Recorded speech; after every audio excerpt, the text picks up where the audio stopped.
I happen to be sitting with Timor. Now, she's my longest relationship. I'll tell you that much. I love this woman. And she happened to just be speaking about the principal of her grandson's school. Now, her grandson is a matric at Amawoti number 3.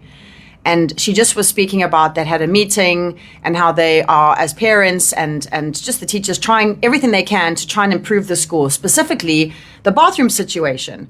And then she started talking about just how amazing this principal is. And she said, Kerry, he's young and he's doing his best and we just need to help him. And so I asked a little bit more. And the more I heard, the more I was like, no, we need to get this gentleman into studio. And just a few days later, here he is sitting in front of me. Sir, Principal Mngadi, welcome. Siyakwamukela ePlayZN. Thank you so much. Yeah, thank you very much. I would like to say my greetings to all your listeners of PlayZN. Thank you very much. Pleased to be here. And you're also live on TikTok as well, so I get a nice video of you as well, sir. Oh, nice, thanks. First of all, before we even get into it, you do seem either you are very young or, you just are looking after yourself very nicely. So how long have you been principal for? I think I've been in this acting role for the past 9 months now. Oh, really? Yes. And what were you doing before? I was a deputy principal. Okay, so deputy principal. Yes. And now you're acting principal. And when do you find out if you get the role permanently? How does that work? I think the process is currently on hold, the HRM 10. But yeah, I think after we've had interviews and all, then this is how I'll know. Well, good luck, sir. Thank you very much. We are holding thumbs that it's going to be you. How many students are at Amawoti number 3? We have 1,430 students. 1,430 students from what grade to what grade? It is grade 8 to grade 12. Okay, so it's fully matric. I mean, so high school. Yes, it's a high school. And it's boys and girls mixed? Yes. And from the school's perspective, how much help have you been getting from the government? How much help are you getting from the parents so that the teachers can teach properly and that the students are able to be in a space that they can study properly?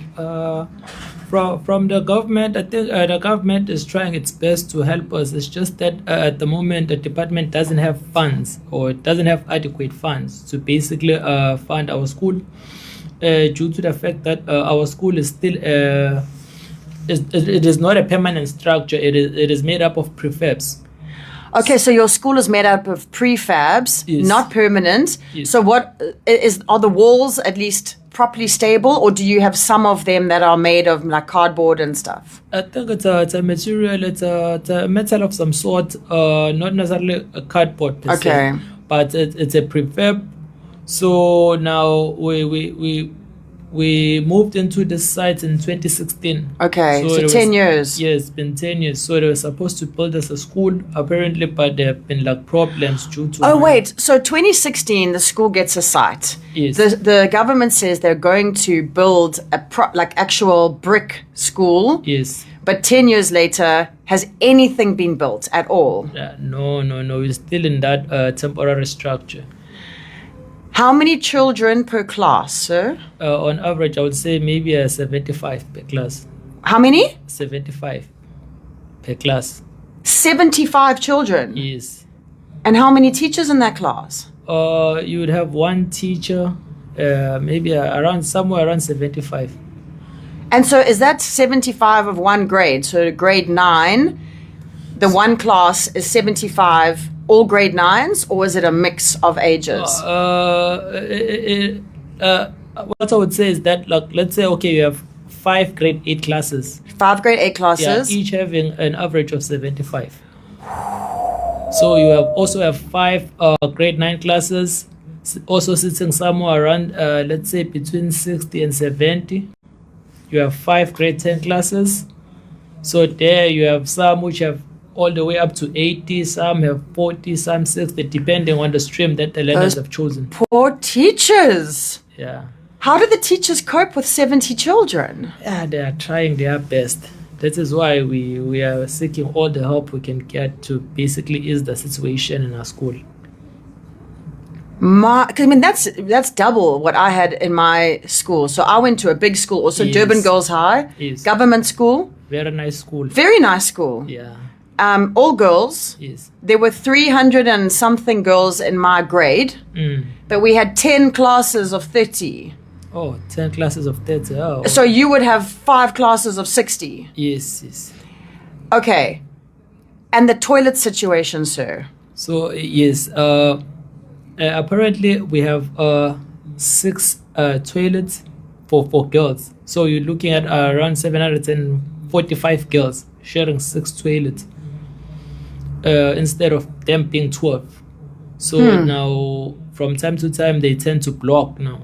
Of course. Because of the increased population in the school. So that is why now from time to time the toilets are blocking. So then 6 toilets becomes 5 toilets, becomes 4 toilets because 2 of them are not working. Yes. And obviously girls are girls. Yes. So we've got girls that need toilets for different reasons. Yes. And for the gents, for the boys, how many? It is 6 shared between 685 boys. And are the toilets... I mean, do you have someone at the school whose job it is just to clean the toilets? We do have the cleaners, but the cleaners, the problem with the cleaners is that now they have to clean the whole school, and it's 3 of them. So if you're looking at plus or minus, let's say 35 classes that they have to clean and also go clean the toilet, then it becomes too much of a burden for them to do a thorough job. And when it comes to things like soap for the hands, for the basin, for washing hands after the toilet, for toilet paper, do you get this provided? Does someone provide, like from the government, or are there times when there's no toilet paper? Sometimes we ask for the donations from the parents. We'll maybe ask the parents to donate 2 rand, and those 2 rands we use them to buy the toilet papers and the soap. And for the teachers, do the teachers have their own toilets? Yes, they have their own separate toilet. So for the teachers, we have about 40 teachers, and they are sharing 6 toilets. Okay. Yes. Oh, okay. So, Principal Mngadi, my question to you is, first of all, I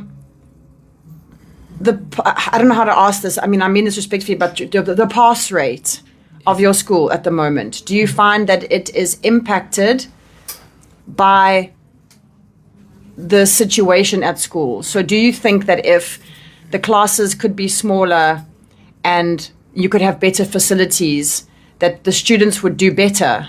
Yes, of course. Because from time to time, let's say you have a learner who's very sick, maybe they have a running stomach. Yeah. Sometimes you'd have to send them home.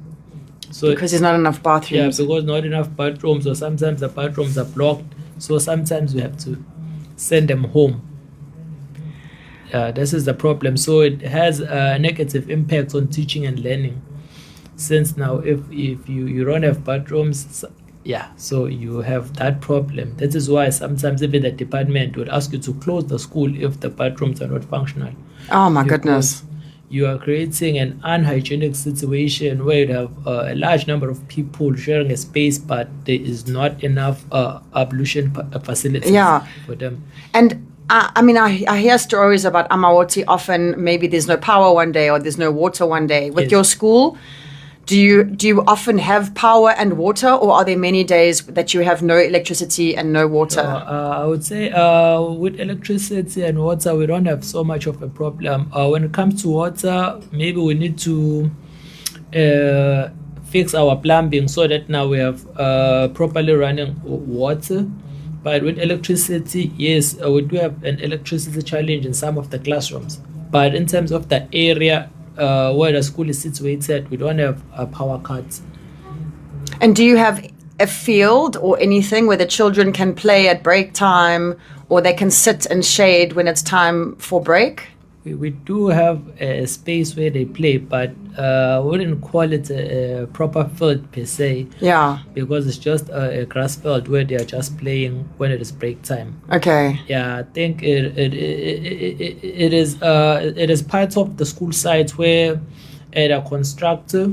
Yeah. They basically opened a space. I don't know whether they were going to put the material. So then that is the space that we use. Oh, so it's a construction site that they were going to be using for material that at the moment the kids just used to play. Yes, because we had all the plans were approved for the school to be built. It's just that now sometimes you'd have 10 years later, no one's built anything yet. Yes. So. And so if I may ask, the learners at your school, are most of them coming from families where they are getting a breakfast, a lunch, and a dinner, or are you also dealing with children here who are maybe coming to school hungry? Because that's another thing. You've got a hungry child and not good bathrooms and hot in the classroom, and you know what I mean? Yes. No, I think the background where they come from, I'd say most of them come from very, very poor background. Amoti area is an impoverished area, to be honest. So most of the houses are squatter camps, what I would call the squatter camps. So you don't have so much of proper houses. So the learners, most of our learners come from very, very poor families. So they depend on the lunch that we feed them in school. Oh, do you provide lunch from school? We have, yes, a nutrition program, the one from the department. So we have a supplier, they bring food, and then we have the aunties who cook food for them. So, and what would a lunch be at school? So we have different menus. Sometimes it would be rice and beans, sometimes rice and cabbage. So it depends on the day. So different days have different menus. Oh my goodness. But the menu is the one that is prescribed by the department. So it's a department menu that you have to follow. And no, like inyama any days, no? Inyama, no. Inyama, no, they don't get to eat inyama. Let me just be honest. Yeah. Just because it's expensive. Yeah, I think it would be expensive, and then maybe sometimes even the storage facilities, the fridges and everything. Course. So it would create a hiccup and a headache. Of course. So yeah, maybe that's why the department simply says no inyama, because they don't want to create a situation where you're buying meat but it is not properly stored, and then you get kids getting sick or meat going off. Yes. So it's usually the dry foods, the ones which you can store in school, then it's cooked for the learners. And your pass rate for matric, and I know this, first of all, that we can't blame you, sir. We can't blame the teachers. This is a system that from the very top has let down. Yes. And unfortunately, it's the learners who are the final kind of, they call it the straw that breaks the camel's back. About what percentage is your matric last pass? Year at matric, we achieved 85%. What? Pass rates, yes. That's excellent. Yeah, we are trying. You think about how many children are a bit spoiled and they go to these lovely schools and these nice areas and they complain because the aircon's broken one day or something. And these children, you're telling me that in a class of 60, 70, 80, not proper toilets, prefabs, probably, are there even fans in the rooms? No, we don't have fans. No fans even in Durban, okay? And they are getting an 85% pass rate. That is remarkable. Yeah, we are trying, but it's we are not happy with this 85 because the previous year we achieved somewhere around 95, so it was a little bit of a drop. Yes. All right, so the reason I've got you here today is because I've heard such wonderful things about you, and I've heard wonderful things about what the school is trying to do, even though the government is not doing what the government said it would do. We believe that our community, especially in South Africa, we've got this Ubuntu. Yes. We believe that the community can step in here. So my question to you, sir, is if someone's listening now and they said, all right, what do you need? What would be helpful to you? Because obviously people are scared about giving money because these days, especially in South Africa, you give money to Kerry and then Kerry actually doesn't do with the money what she said she would. So if someone wanted to give things, what kind of things would you need at the school? I would say, okay, first of all, it would be the toilets. If someone can build the toilet for us or help us, maybe hire a plumber, do a proper plumbing, maybe fix the toilets and maybe build few, then that would be very helpful. The toilets you've got now, are they proper toilets, flushing toilets? Are they long drops? It's a flushing system. Flushing system. Yes. And out of the 10 toilets for the children, how many of them are working at the moment? I think last week I did actually call a plumber, so most of them are working. It's just that now from time to time they block. Okay. Maybe by the time I get to school today, I would find out that maybe 2 or 3 have blocked. Okay. So that is why maybe we need a proper plumber, someone who can help us maybe fix the situation and see where the problem is. And also explain maybe to the students what does go down a toilet Yes. and what doesn't go down a toilet. True, because sometimes they're even putting the sanitary towels Exactly. where they shouldn't be putting them. So that is why they're blocking so Of often. course. That is why the problem is mostly with the girls' ones. Yes, of course. Because with the boys, not so much of problems, even though they do block sometimes, but Yeah. not so much. But in the girls' side, it's always blocking. And do the girls have like the bins in the toilets, the sanitary bins that they can throw away everything? Yes, they do have a bin. It's just that there's only one bin there for them to put their For sanitary. all of the girls, Yes. there's one bin. Yes. And if you had to say, how many toilet rolls do you need per day? I would say well over 60. 60 toilet rolls a day. Yes, because it's quite the population is quite high. Okay, so 60 toilet rolls a day. And from the food perspective for the learners, is that covered by the government or are you still short? Food is covered by the government. So it is the government that is paying for food. We have a system. It's a nutrition system where the government basically get the suppliers. The suppliers supply the school. Yes. And then from the other perspective, obviously, the kids, do they have what they need when it comes to things to write with and books? And, are the teachers able to teach? Do they have, if it's a whiteboard, do they have markers or do they have chalk if it's a chalkboard? Like, how does this happen? I'm just trying to put together a list of anything that we could possibly help with, because one person might be able to help with toilet paper. Yes. Someone else might have a whole bunch of chalk, Yeah, chalk we do need. We don't have whiteboards.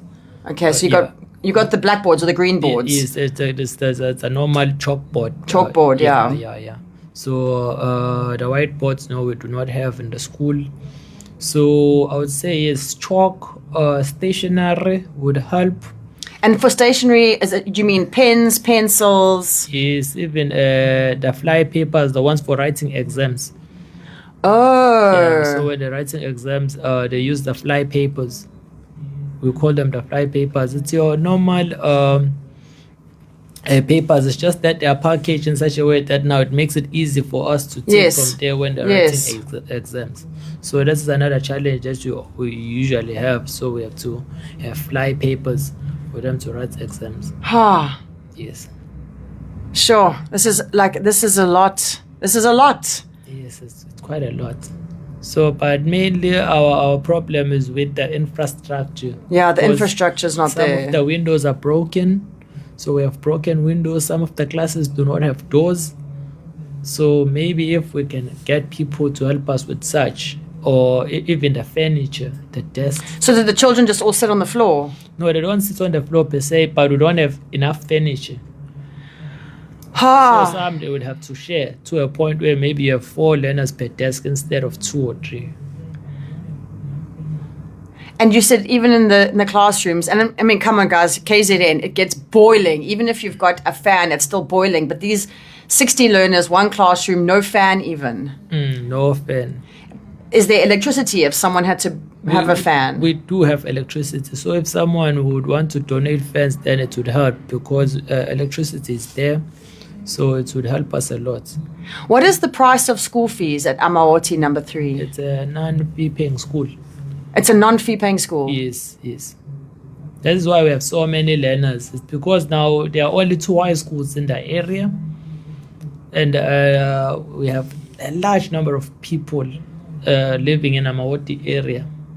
So that is why we end up having to take so many learners, because only few high schools are there, and other high schools they have to pay now. If they go to maybe for instance to Phoenix, they have to pay. Yes. These parents cannot afford to pay, therefore they have to flock to our schools. So if you don't mind me asking, is the government good with at least paying your salary and your teacher's salary? Yes. I wouldn't lie. The government is paying us the salaries. So you're getting what you need. Yes, okay. we do have our salaries. No problem. Because, my mom was a principal at Durban Primary. You know Durban Primary? Yes. And my mom was the principal there for many years. I think she retired maybe 5 years ago. But even then, I saw what she had to deal with. And their school had, they had infrastructure and they had toilet paper. But still, the headache that my mom dealt with, I cannot even imagine for you to get up every day and go to a school where your children are hungry, they're hot or they're cold, there's no windows, there's no doors, the toilets are not enough. How do you keep yourself positive? Hey, you have to say now, you have to play your part, do what you can.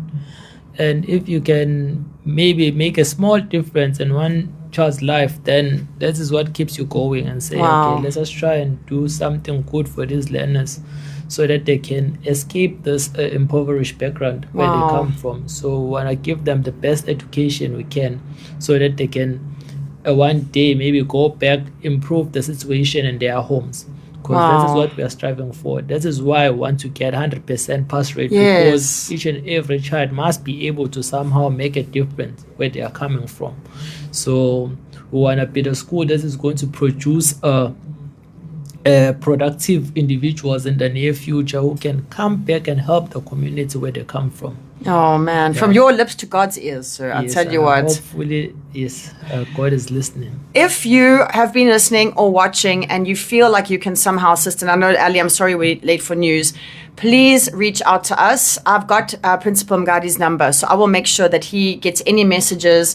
You can write to us on TikTok. You can send an email. You can send it directly to us, sales@radioplayzn.co.za. We have a number as well, 072 330 337. You might have had a child who's finished school now and you've still got their pencil bag from before. Please remember this. When we give, don't give the stuff that you don't want anymore because it's broken and yuck. These children, these learners, they don't deserve broken and yuck. They deserve something that still has got some life in it.